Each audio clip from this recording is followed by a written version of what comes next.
6월 23일 수요일 NH투자증권의 모닝 미팅을 시작하겠습니다. 먼저 뉴욕 증시는 이틀째 반등이 이어졌습니다.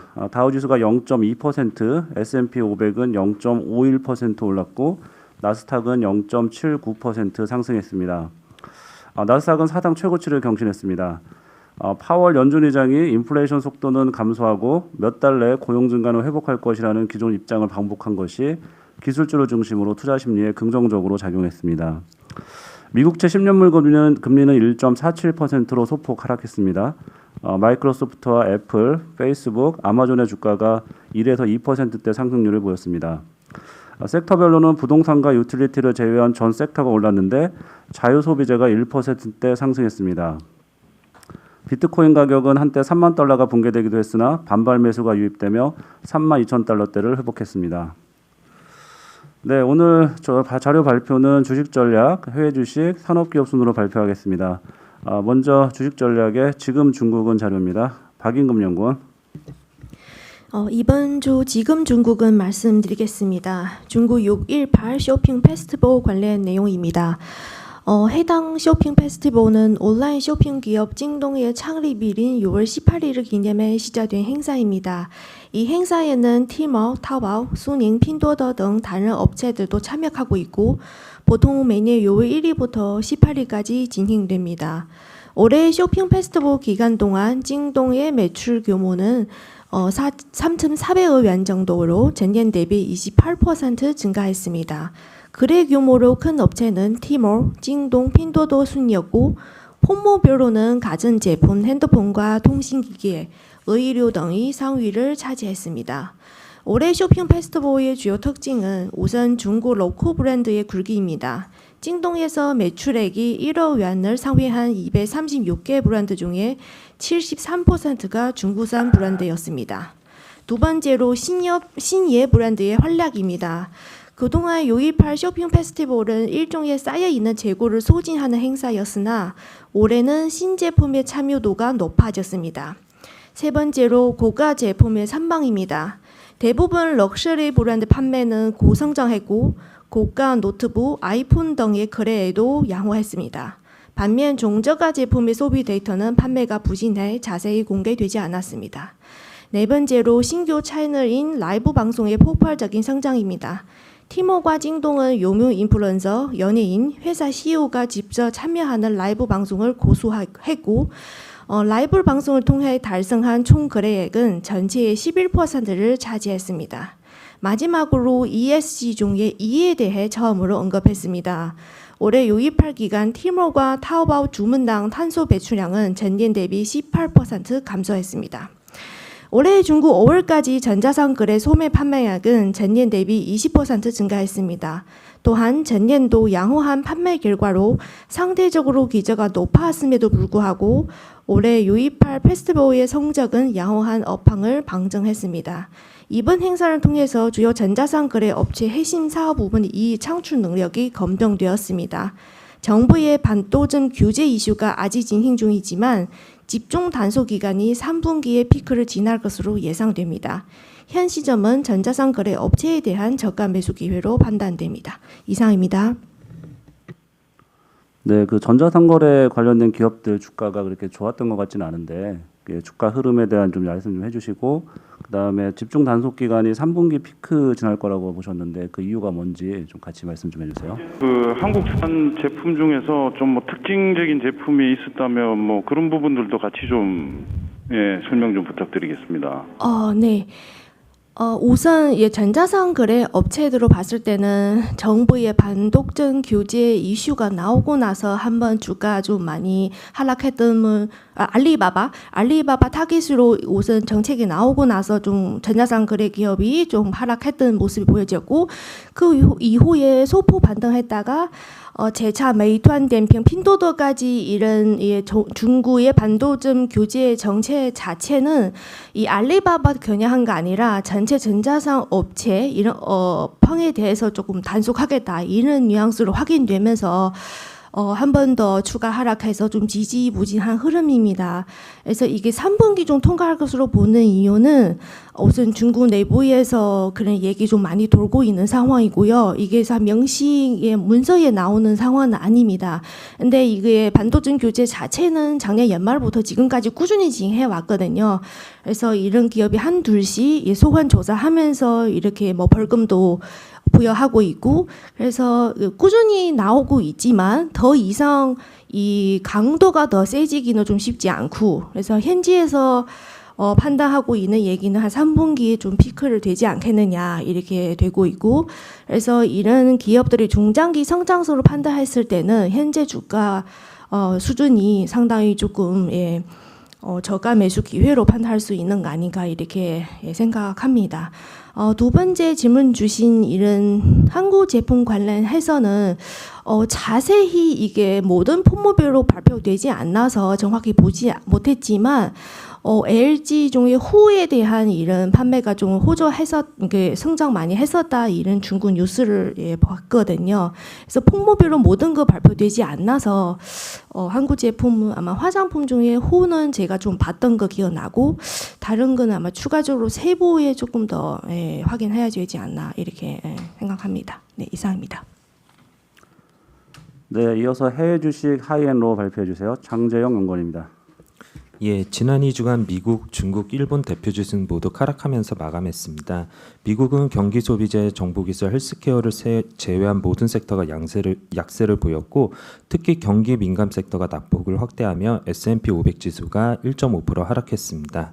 S&P 500 구성 종목 중에 52주 신저가를 기록한 종목 수는 4개에 그친 반면 액면 분할 이슈와 향후 다우지수 편입 가능성이 제기된 엔비디아 2분기 호실적에 이어서 3분기 긍정적 가이던스를 제시한 어도비를 포함한 117개 종목이 52주 신고가를 기록했습니다.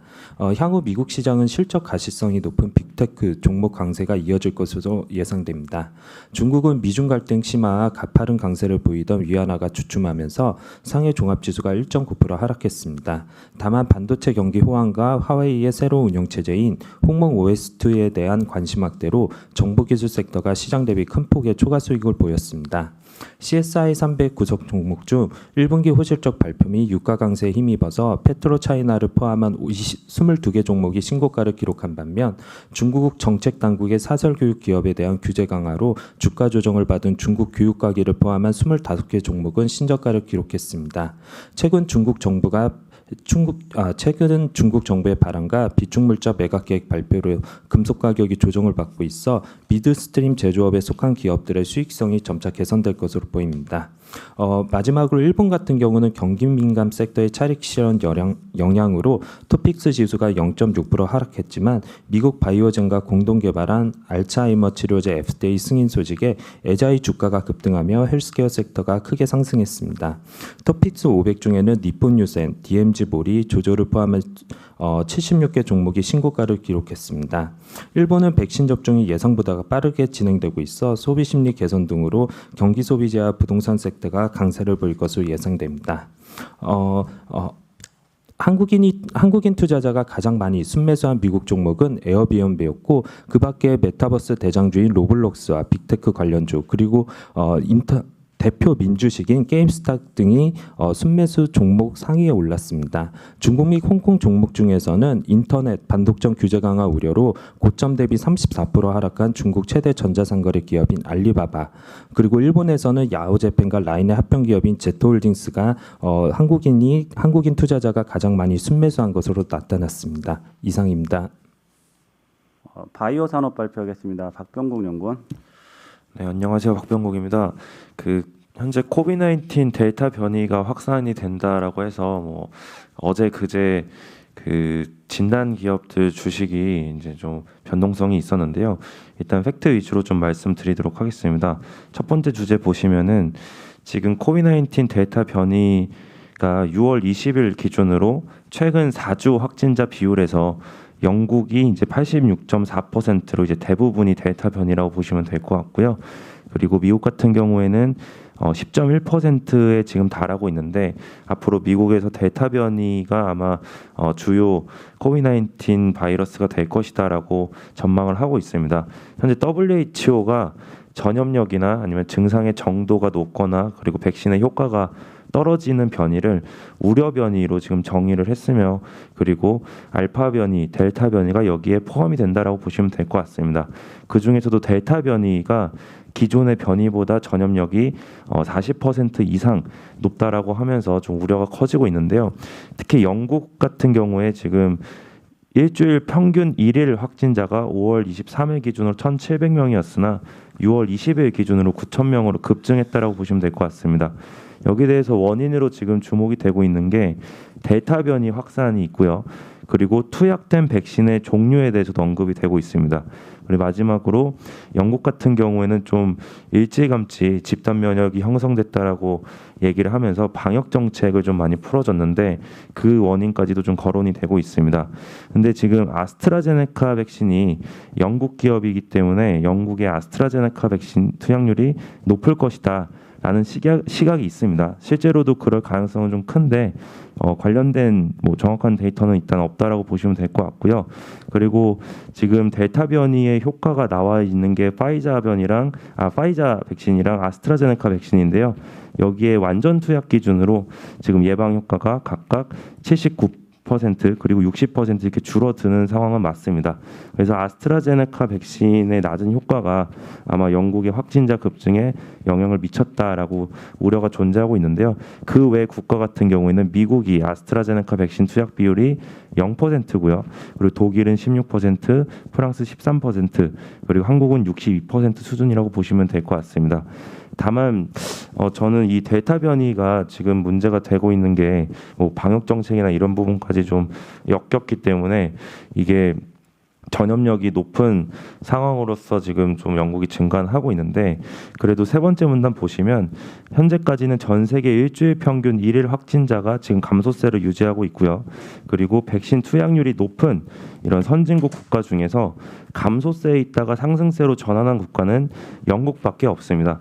그렇기 때문에 지금 백신의 변이 효과 외에도 다양한 방역 정책이나 이런 변수를 고려할 필요가 있고 그래서 일단 국내외 체외 진단 기업에 대한 의견은 국내가 좀 더 많이 튄 거는 있습니다. 더 많이 상승한 부분은 있고 그리고 해외 퀴어젠이라든지 퀴아데라라든지 이런 기업들은 아직 주가가 많이 올라가진 않았습니다. 그렇기 때문에 저는 약간 좀 보수적으로는 보고 있고요.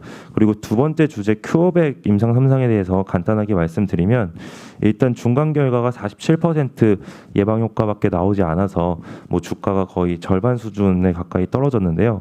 일단 큐어백이 주장하고 있는 거는 확진된 134명 중에서 124명이 13개의 종류가 변이가 발견이 됐고 그리고 감염된 환자의 1%만이 큐어백 mRNA와 매치되는 스파이크 단백질이 발견되었기 때문에 자신들의 효과가 낮게 나온 데에는 변이의 역할이 굉장히 크다라고 얘기를 했습니다. 그렇지만 아직까지 좀 학계에서 제기되고 있는 의구심은 지금 현재 일상에서 중화항체 생성 능력이 확진자 수준에 지금 미치지 못했고요. 그리고 큐어백의 장점으로 언급되는 이 네이처 mRNA가 항체 형상을 실질적으로 약화시킬 수 있다라고 지금 펜실베니아 대학이라든지 이런 연구기관에서 좀 지적을 하고 있고요. 그리고 마지막으로 경쟁사 대비 낮은 용량이 지금 좀 영향을 미친 거 아니냐라고 의심이 제기되고 있습니다. 이상입니다. 네, 다음은 덕산 테코피아 발표합니다. 네, 덕산 테코피아 저희 의무분표 자료 작성해가지고 발표드리겠습니다. 덕산 테코피아는 올레드와 반도체 소재 전문 기업으로 주력 제품인 올레드 중간체는 주 고객사인 덕산 네오룩스의 올레드 소재 원료로 사용되고 있습니다. 현재 주 고객사의 올레드 소재가 패널 업체들 사이에서 선호도가 높아져서 시장 점유율이 확대되고 있는 것으로 파악하고 있습니다. 고객사의 올레드 소재 시장 내 경쟁력 강화로 동사의 올레드 중간체 사업의 실적 성장을 전망하고 있습니다. 또한 동사는 낸드 생산에 사용되는 반도체 증착 소재 프리커서를 만들고 있습니다. 주 고객사인 삼성전자의 낸드 생산 라인에서 높은 점유율을 유지 중이고 또 최근에는 D램 생산 공정에 사용되는 신규 프리커서를 반도체 업체들에게 공급하려고 시도하고 있습니다. 저희는 신규 포리커서 사업의 확대가 동사의 반도체 소재 사업의 실적 성장 요인으로 작용할 것으로 전망하고 있습니다.